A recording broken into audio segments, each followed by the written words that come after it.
At then updates by Catherine Bernardo, aprobado na ang pagpunta sa bakuran ni Alden Richards ng isang Catherine Bernardo. Ano nga ba ang mga good news na hatid ng Catherine? But before that, bago tayo tuloy magpatuloy, of course nais ko po muna magpasalamat sa lahat ng mga legit viewers, subscribers at ang lahat ng mga legit na nagmamahal, sumusubaybay sa lahat ng ating mga updates. Maraming salamat po sa inyong panonood. Thank you so much.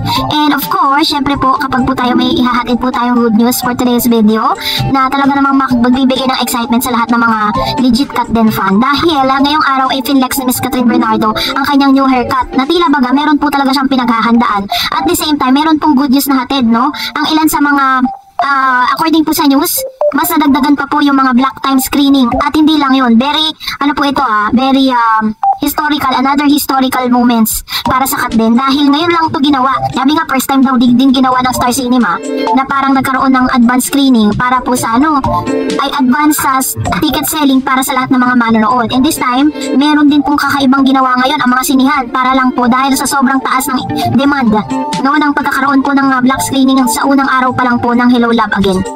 And ginawa na po ng mga Catden fans, of course, dahil ayaw natin na mahuli at makipagsiksikan, bumili na tayo ng mga advance ticket. Pero this time, here, the very first one to watch and enjoy the midnight screening of Hello Love Again at your favorite Mega World Cinemas on November 13, 12:08 midnight. Madaling araw, grabe. Ibig sabihin pala, nung November 13 na yon, yung succeeding succeeding days, prior to that prior to November 13, pagpasok mo ng alas 12 ng madaling araw, meron pa black screening na umpisa pa lang, ilang minuto pa lang nakakalipas, di ba? Kasi midnight to ibig sabihin, November 12 papunta ng November 13, kasi 12:08 midnight, ibig sabihin, madaling araw po yan, so umaga na yon. So this time, meron pong pa black screening, so hindi na po mag-uunahan yung iba, kaso nga lang 12:08 midnight nga talaga. Pagputok po ng alas 12 ng November 13, meron na pong laman ang sinihan, ganun po katindi yung effect po ng Hello Love Again. Grabe yung mga cinemas na yun, di ba? Pumapayag sila. Yung Mega World Cinemas, pumapayag sila na buksan yung sinihan ng kahit ng ganong oras. Samantalang wala pong mga cinema na gumagawa noon dahil syempre medyo delikado, di ba? Pero pinaka-good news sa lahat na aprobado na po na si Miss Catherine Bernardo ay tatapak dito sa territory ni Mr. Alden Richards.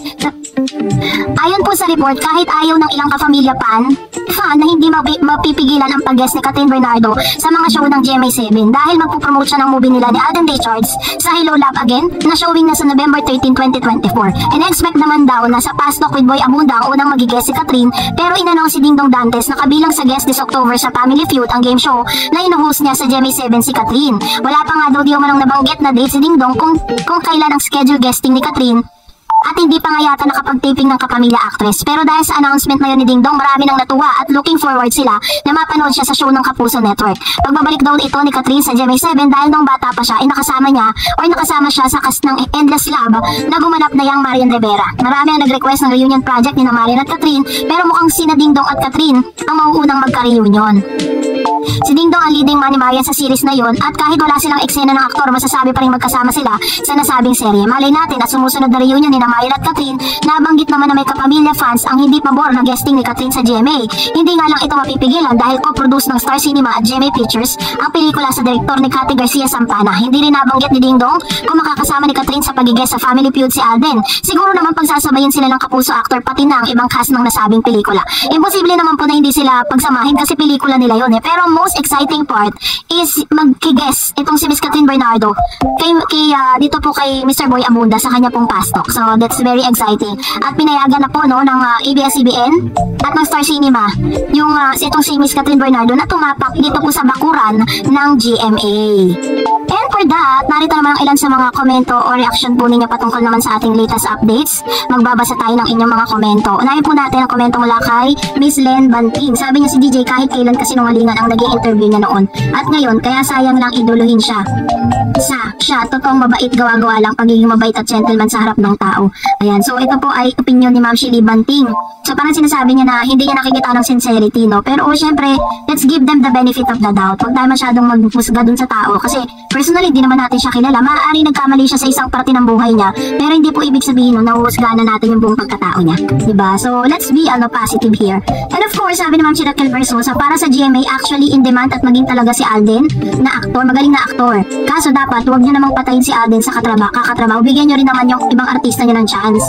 Hindi lang sigurong magreklamo ni Alden, pero napapagod din niya. Nasa GMA minsan ang problema, pinapatay sa pagod yung artist nila. Actually, I got your point, Ma'am Raquel, kasi may mga artista kasi from GMA na nag-switch sa ABS-CBN dahil ganyan nga sila. Pero tanong ko lang, do they have the right to na tumanggi dun sa mga projects? Kasi parang ang alam ko kasi ngayon sa pagkakaalam ko ngayon, may freedom po sila to choose kung tatanggapin ba nila yung project or not. And of course, another, sabi ni Mr. Renato Sayas, stumble post ni Daniel on IG, baka hindi masyadong bago yung interview niya, pero sinasabi ni Daniel na hindi pa rin niya malilimutan sikat yung adventure nila together at maraming nga mga bagay na pinagsamahan for 11 years. Looking Daniel eyes, even on screen, hindi mo makikita yung sincerity. Wala talaga ibang lumalabas sa bibig niya sa nakikita sa mukha niya. Ayun, so ganito naman yung naramdaman ni Mr. Renato Sayan habang pinapanood. Siguro po nagkaroon or nagmamarka na lang itong mga ganitong perception natin nung nagkaroon na ng issue, diba? And of course, sabi naman, hello Madam Darets, pinapanood ko naman ang Pulang Araw. Okay naman ang acting ni Alden sa ganoon ang role niya mas magaling pa rin si Alden kesa kay David Lichauco. Saka nakakapagod naman talaga yung mga role nila.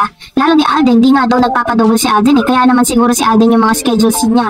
Kasi di niya naman nagrereklamo o nagkakasakit, tama lang naman siguro. But this coming mall tours, promotion nila, malamang nakakapagod yun. Good luck na lang po din sa mga schedules nyo. Stay healthy and more power. Same to you, Miss Darets. Thank you sa walang sawa sa pag-update sa amin. True. Ngayon niyo kung ako po yung nasa kalagayan ni Miss Catherine, ni Mr. Alden Richards, makakaramdam ako ng matinding pagod, diba? Kasi nakita niyo naman po yung schedule niya, diba? Nakita niyo po kung gaano po katindi yung mga schedules at punong-puno ang schedule ni Mr. Alden Richards. At the same time, katulad ng sinabi ng isa sa mga viewers natin, na parang wala nang pahinga. Biruin po ninyo, alam naman po nila na meron pong nagte-taping, alam nilang nagte-taping, pero bakit pinapunta pa nilang ibang lugar? And of course, sabi ni Ma'am si Dan Vergara, nanonood ako ng Pulang Araw, saan banda na mas magaling si David kaysa kay Alden? Magaling din naman si David. Lahat naman ng Pulang Araw ng mga artista ay magagaling umarte, nga lahat, pero never masasapawan si David, si Alden. Pwedeng mapantayan pero never masapawan Kat din lang talaga, parehas magaling, kaya deserve maging number 1 love team ng Pinas. Gusto ko yung sinabi ni Sir Dan Vergara na pwede siyang mapantayan pero never siyang masasapawan. I like it. Sabi ni Ma'am Shili, very well said Ma'am Darets, knowing Alden how professional at passionate kung anong responsibilidad at trabaho meron siya. Mapelikula, product endorser at personal niyang business, sa tagal niya sa pelikula, sa pag-handle ng kanyang mga businesses, panigurado alam niya ang dapat niyang gawin. Kung anong nakasalalay, kung makukulang siya or hindi, may bibigay ang best niya. Alam niya yon, alam natin yon. At sa mga support system ni Alden like this network, PR team, glam team, his manager, alam din nila almost all the time ang mga dapat din nilang gawin for Alden for sure. Tama naman, diba? At ang pinakamaganda kay Alden Richards, never po talaga siya nagreklamo when it comes to work. Talagang imbis na magreklamo, pinagpapasalamat niya lahat kahit pagod na ang isang Alden Richards. And katulad na sinabi ko nung last updates ko sa inyo na kahit po nakikita natin na sobrang puno ang schedule niya, never pong nabanaag or nagbago yung kalibre ng kanyang pag-arte. Ganun pa rin naman same lang po sa lahat ng mga projects na meron siya. And of course, sabi niya, for Alden for sure, hindi sila gagawa ng hakbang na sisira sa karir na Alden o kay Alden mismo, di po ba? Kasi kapag ginawa nila yon, pati yung mga business nila, yung mga kikitain nila, peligro, hindi sila tanga for sure.